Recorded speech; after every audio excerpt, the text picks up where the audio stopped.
We are making sound effects in the studio, and we get to use a bunch of different materials to make sound effects for our videos.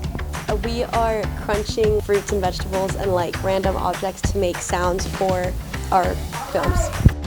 It's just cool to be able to see like what sound effects like sound like other things, like stepping on a pepper sounds like bones cracking, or like tearing like lettuce sounds like paper ripping.